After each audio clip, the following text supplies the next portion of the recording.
वफाक और सूबा मिल के वो काम कर रहा है। किंझर से उस पानी को 4 बे तक वापडा को पहुंचाना है और 4 बे से लेके शहर के अंदर पानी जो है वो KWSC पहुंचाएगी, जिसका मैं चेयरमैन हूँ, और प्रोविंशियल गवर्नमेंट की सपोर्ट के साथ मुझे पहुंचाना है।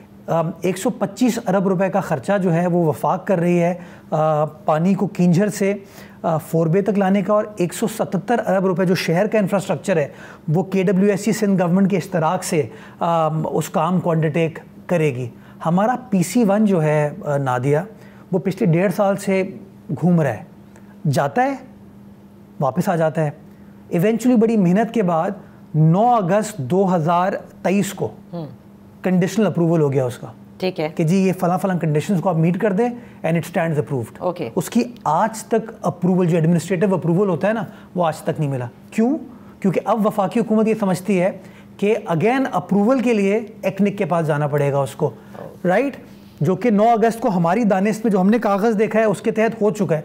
नेवरदलेस एक्निक अभी तक कॉन्स्टिट्यूट नहीं हुई।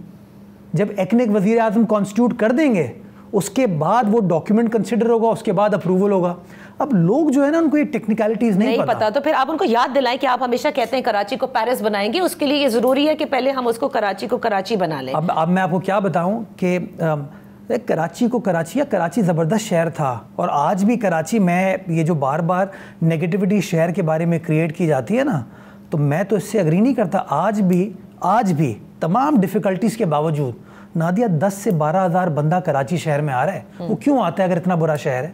कोई तालीम के लिए आ रहा है, कोई रोज़गार के लिए आ रहा है, कोई सेहत के मामलात के लिए आ रहा है। तो अगर हमारा शहर इतना ख़राब है तो क्यों आ रहे हैं लोग? और ये मैं आपको डॉक्यूमेंटेड बात कर रहा हूँ, 10 से 12 हज़ार अफराद आज भी कराची शहर डेली आते हैं, रोज़ाना।